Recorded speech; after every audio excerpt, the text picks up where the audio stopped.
வணக்கம் மக்களே! நகைக்கடன் தள்ளுபடி பற்றிய முழு தகவலை நம்ம இந்த வீடியோவில் ஃபுல்லாகவே பார்க்கலாம்.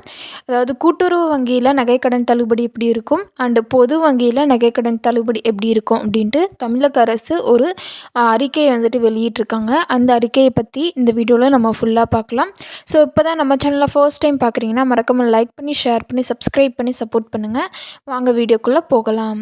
இந்த வீடியோவில் நம்ம எதை பற்றிலாம் பார்க்க போகிறோம் அப்படின்னா, நகைக்கடன் தள்ளுபடி எப்போது அந்த டேட் சொல்லுவாங்க. அண்ட் எவ்வளோ சவரன் வரைக்குமே தள்ளுபடி செய்யப்படும் அப்படின்ட்டு இது எல்லாத்தையுமே நம்ம இந்த வீடியோவில் பார்க்கலாம். ஸோ வீடியோவை ஸ்கிப் பண்ணாமல் ஃபுல்லாக பாருங்கள்.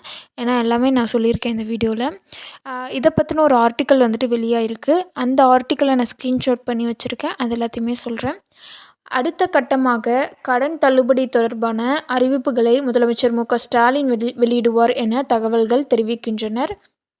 அதாவது இந்த கல்வி கடன், இந்த வீட்டுக்கடன், இந்த மாதிரியான கடன்கள்லாம் இருக்கு இல்லையா?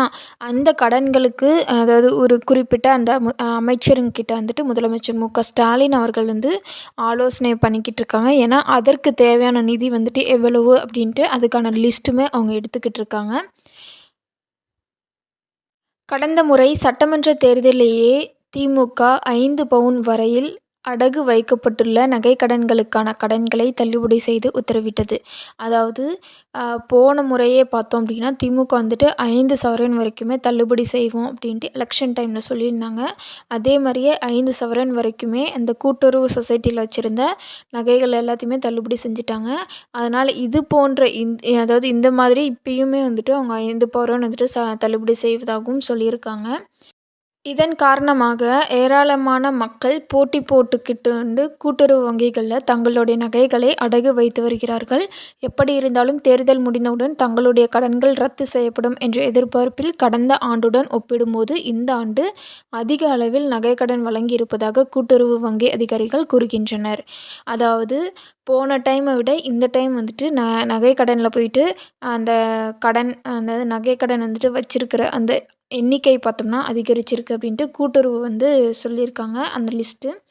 ஸோ இப்போ பார்த்தோம் அப்படின்னா போன டைம் 5 சவரன் தள்ளுபடி பண்ணிட்டாங்க. அதனால் இந்த டைமும் 5 சவரன் தள்ளுபடி செய்வாங்க அப்படின்ட்டு நிறைய பேர் தங்களுடைய நகைகள்லாம் எடுத்துக்கொண்டு கூட்டுறவு வங்கிகளில் வைக்க ஆரம்பிச்சிட்டாங்க. அதனால் அந்த நகைக்கடனோட எண்ணிக்கை அதிகரிச்சிருக்கு. இதற்கிடையில் அரசும் நகைக்கடன்கள் குறித்து லிஸ்டினை தயாரித்து வருவதாக சொல்லப்படுகிறது. நகைக்கடன் மட்டும் இல்லாமல் விவசாய கடன் தொடர்பான லிஸ்ட்டையும் அரசு கவனித்து வருவதாக சொல்லப்படுகிறது. அந்த வகையில் நகைக்கடனோடு விவசாய கடனும் தள்ளுபடி செய்யப்படுகிறதா என்ற எதிர்பார்ப்பும் அதிகரித்துள்ளது. அதாவது பார்த்தோம்னா அரசு நகைக்கடன்களை அந்த லிஸ்ட்டு எடுத்துக்கொண்டிருக்காங்க. அது மட்டும் இல்லாமல் இந்த விவசாய கடன் தொடர்பான லிஸ்ட்டையுமே அவங்க எடுத்துக்கொண்டு இருக்காங்க. ஸோ அதனால் இந்த விவசாய கடனுமே தள்ளுபடி செய்யப்படுமா அப்படிங்கிற ஒரு எதிர்பார்ப்பு மக்களிடையே வந்திருக்கு. ஸோ பொறுத்திருந்து தான் பார்க்கணும். 2 கடனையுமே அவங்க தள்ளுபடி செய்வாங்களா, இல்லை நகைக்கடனை மட்டும் அவங்க தள்ளுபடி செய்வாங்களா அப்படின்ட்டு நமக்கும் தெரியாது. So just we have to wait and watch. அடுத்ததாக என்ன சொல்லியிருக்காங்க அப்படின்னா, எனவே கூடிய விரைவில் திமுக தரப்பில் கடன்கள் தள்ளுபடி தொடர்பான ஒரு முக்கியமான அறிவிப்பு வெளியிடுவதற்கு வாய்ப்பு இருப்பதாக தகவல்கள் வெளியாகியிருக்கின்றன. ஏற்கனவே அதிமுக பொதுச் செயலாளர் எடப்பாடி பழனிசாமி அதிமுக ஆட்சி அமைத்தால் மாணவர்கள் வங்கிகளில் பெற்ற கல்வி கடன் ரத்து செய்யப்படும், மகளிர் சுய உதவிக்குழு கடன்கள் தள்ளுபடி செய்யப்படும் என அறிவித்திருக்கிறார். எனவே திமுகவும் கடன் தள்ளுபடிக்கு முக்கியத்துவம் கொடுக்கும் என்று சொல்லப்படுகிறது. அதாவது பார்த்தோம்னா திமுக தரப்பில் கடன்கள் தள்ளுபடி தொடர்பான ஒரு முக்கியமான அறிவிப்பை கொடுத்துருக்குறாங்க. இதில் அதிமுக பொதுச் செயலாளர் எடப்பாடி பழனிசாமி அவர்கள் ஆல்ரெடி சொல்லிட்டாங்க, இந்த கல்வி கடன் ரத்து செய்யப்படும், அது மாதிரி மகளிர் சுய உதவிக்குழு கடனும் ரத்து செய்யப்படும் அப்படின்ட்டு.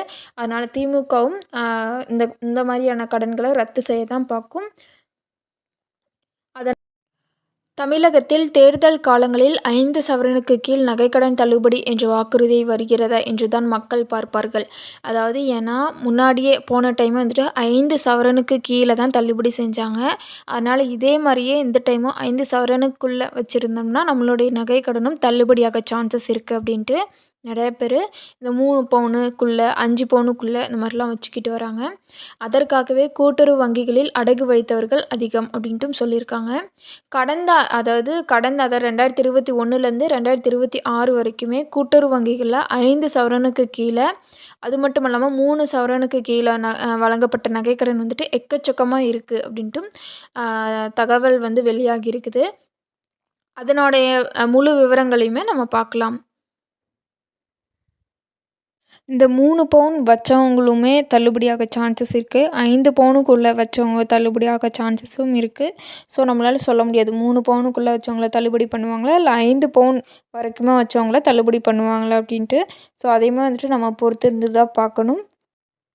தமிழ்நாட்டில் எப்போது சட்டசபை தேர்தல் வந்தாலுமே இந்த கூட்டுறவு வங்கிகளில் நகை கடன் இருக்கு இல்லையா, அது பேரில் வாங்கிய நகைக்கடன் தான் வந்துட்டு தள்ளுபடி செய்யப்படும் அப்படிங்கிற ஒரு எதிர்பார்ப்பு மக்களிடையே பெரும் ஒரு எதிர்பார்ப்பாக இருக்குது.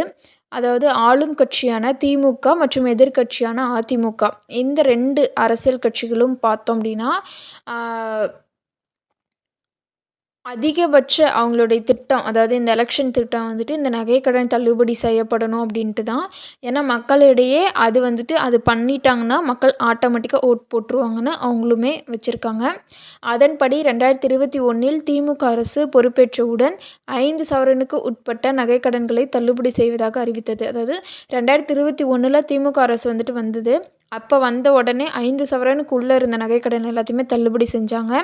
அதில் பார்த்தோம் அப்படின்னா 6000 கோடி தள்ளுபடி வந்துட்டு இருந்துச்சு. அது எல்லாத்தையுமே தள்ளுபடி செஞ்சுட்டாங்க.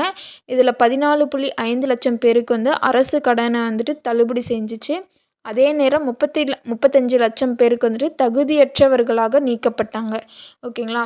அவர்கள் வந்துட்டு கடனை இன்னுமே வந்துட்டு கட்டி கொண்டு தான் இருக்கிறாங்க. ஸோ அதுக்குன்னே ஒரு எலிஜிபிலிட்டி இதெல்லாமே வச்சுருக்குறாங்க. அதெல்லாமே சாட்டிஸ்ஃபைட் ஆனால் தான் உங்களுக்கு வந்து தள்ளுபடியுமே போடுவாங்க. இல்லை அப்படின்னா தள்ளுபடி செய்ய மாட்டாங்க. அது வந்துட்டு உங்களை அந்த லிஸ்ட்லேருந்து கேன்சல் பண்ணிவிட்டு நீங்கள் மறுபடியும் வட்டி கட்டுற மாதிரி தான் இருக்கும். ஸோ இந்த நகைக்கடனில் பார்த்தோம் அப்படின்னா கண்டிப்பாக நீங்கள் ஒரு எலிஜிபிலிட்டி, அவங்க சொல்கிற எலிஜிபிலிட்டி எல்லாத்தையுமே நீங்கள் சாட்டிஸ்ஃபை பண்ணிட்டீங்கன்னா உங்களுடைய நகைக்கடன் வந்துட்டு கண்டிப்பாக தள்ளுபடி செஞ்சுடுவாங்க. தள்ளுபடி செய்யப்பட்ட நகைக்கான ரூபாய் 6000 கோடி பணத்தை தமிழக அரசு தவணை முறையில் இந்த கூட்டுறவு வங்கிகளுக்கு தொகையை வழங்கி வந்தது.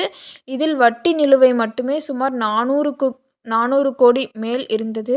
ஆனால் இனிமேல் தங்க நகையை அடகு வைத்தவர்களுக்கு தள்ளுபடி என்பது எந்த அரசு அமைந்தாலும் இனி சாத்தியமே இல்லை. அதற்கு வந்துட்டு 3 காரணங்கள் இருக்குது. அது எல்லாத்தையுமே நம்ம ஒன் பை ஒன்னாக பார்க்கலாம். இப்போது மோஸ்ட்டாக பார்த்தோம்னா 6000 கோடி வந்து அவங்க தள்ளுபடி செஞ்சாங்க. அதில் பார்த்தோம்னா தமிழக அரசு தவணை முறையில் கூட்டுறவு வங்கிகளுக்கு கட்டிக்கிட்டு இருக்காங்க. அதில் பார்த்தோம் அப்படின்னா 400 கோடிக்கு மேல் வந்து இன்னுமே இருக்குது. இன்னுமே அவங்க கட்டணும்.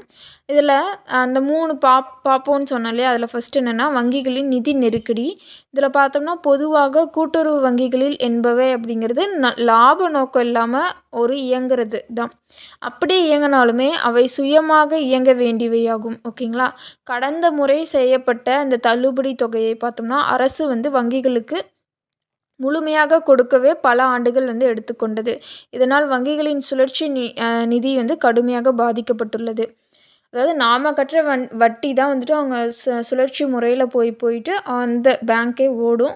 அந்த மாதிரி தான் கணக்கு. பட் தள்ளுபடி செஞ்சதுனால அது எல்லாமே வந்துட்டு கொஞ்சம் ஸ்லோவாகிட்டுருக்குன்னு சொல்லியிருக்காங்க. 2026 நிலவரப்படி பல கூட்டுறவு சங்கங்கள் டெபாசிட் செய்தவர்களுக்கு வட்டி கொடுக்க கூட அந்த மாதிரி, அதாவது வட்டி கொடுக்கறதுக்கு கூட திணறி வருவதாக சொல்கிறாங்க இந்த பேங்க்காரங்க. ஸோ இது வந்துட்டு ஃபஸ்ட்டு ரீசன். 2வதாக பார்த்தோம் அப்படின்னா கணினி மயமாக்கல். அதாவது அப்படின்னு என்னென்னா எல்லாமே வந்துட்டு கம்ப்யூட்டரைஸ்டாக ஆயிடுச்சு. ஓகேங்களா. இப்போ யாருமே வந்துட்டு அந்த நோட்டு மெயின்டைன் பண்ணுறதில்ல. எல்லாமே வந்துட்டு கணினி மயமாக்கல் ஆனதுனால எதுவுமே அவங்களால மாற்ற முடியாது. ஓகேங்களா. ஸோ அதேமாதிரி இந்த ஜிபே, ஃபோன்பே, இந்த டெபாசிட் இது மாதிரி எல்லாமே வந்ததுனால எந்த ஒரு மாற்றமே அவங்க பண்ண முடியாது. 2021க்கு முன்பு வரை கூட்டுறவு வங்கிகளில் ஒரு நபர் பல்வேறு பெயர்களிலும் ஒரே குடும்பத்தைச் சேர்ந்தவர்கள் வெவ்வேறு சங்கங்களிலும் கடன் பெற்று தள்ளுபடி பெற்றனர்.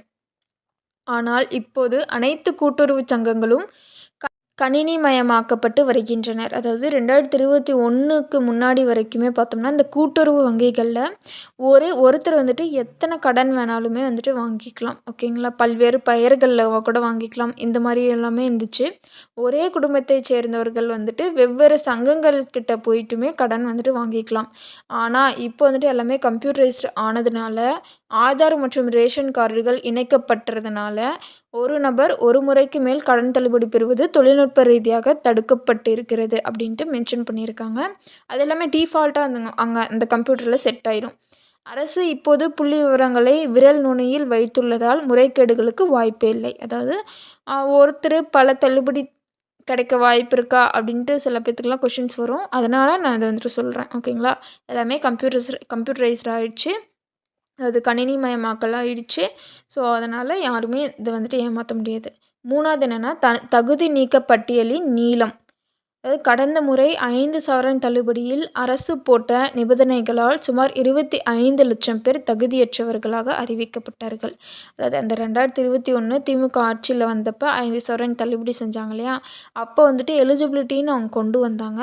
அதில் வந்துட்டு 25 லட்சம் பேர் வந்து தகுதியற்றவர்களாக நீக்கப்பட்டாங்க. அதில் ஒரே குடும்பத்தைச் சேர்ந்தவர்கள் பல இடங்களில் கடன் வாங்கியது தெரிய வந்துச்சு. பலருக்கு 5 சவரனுக்கு மேல் கடன் இருந்தது. இதனால் மீண்டும் ஒரு முறை இவ்வளவு பெரிய தணிக்கையை அரசு செய்தது. அதாவது சில பேர் வந்துட்டு 5 சவரனுக்கு மேலே இருந்தாங்க. அவங்களுமே நீக்கப்பட்டாங்க. அது மட்டும் இல்லாமல் ஒருத்தர் பல கடன்களையுமே பெற்றிருந்தாங்க. ஸோ, அதையுமே வந்துட்டு நீக்கப்பட்டாங்க. ஓகேங்களா? சில எலிஜிபிலிட்டி க்ரைட்டீரியாஸை அவங்க முன் கொண்டு வந்து அதுக்கப்புறமேட்டுக்கு அந்த தகுதி நீக்க பட்டியலினுடைய நீளம் வந்துட்டு அதிகரித்து கொண்டே தான் போணுச்சு. அடுத்தது என்னென்னா புள்ளி விவரங்கள் சொல்லும் உண்மை என்னென்னா, தற்போது தமிழக கூட்டுறவு வங்கிகளில் நிலுவையில் உள்ள அதாவது மொத்த நகைக்கடன்களின் மதிப்பு பார்த்தோம் அப்படின்னா 5 சவரனுக்கு கீழே இருக்கிற நகைக்கடன்களுடைய மதிப்பு பார்த்தோம்னா சுமார் 20,000 கோடி இருக்காம்.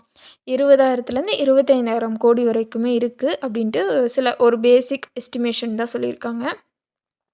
இதில் தமிழகத்தின் நிதி பற்றாக்குறை மற்றும் கடன் சுமை வந்துட்டு ஆல்ரெடி அதிகமாக தான் இருக்குது. இதில் வந்துட்டு இந்த நகை கடனுமே வந்துச்சு அப்படின்னா இன்னும் அதிகரித்து கொண்டே தான் வரும் இந்த பற்றாக்குறை.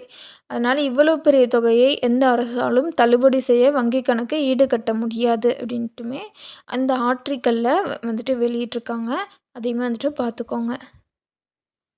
லாஸ்ட்டாக சொல்ல வர்றது என்னென்னா, இந்த நகைக்கடன் தள்ளுபடி அப்படிங்கிறது எப்பயாச்சும் கிடைக்கிற ஒரு லக்கு. அது வந்துட்டு எப்பவுமே கிடைக்கும் அப்படின்ட்டு நம்ம எதிர்பார்க்கக்கூடாது. அதனால் நீங்கள் போயிட்டு வாண்டடாக போய் வச்சு காசை வாங்கிடாதீங்க. ஏன்னா அது வந்துட்டு டவுட்டு தான்.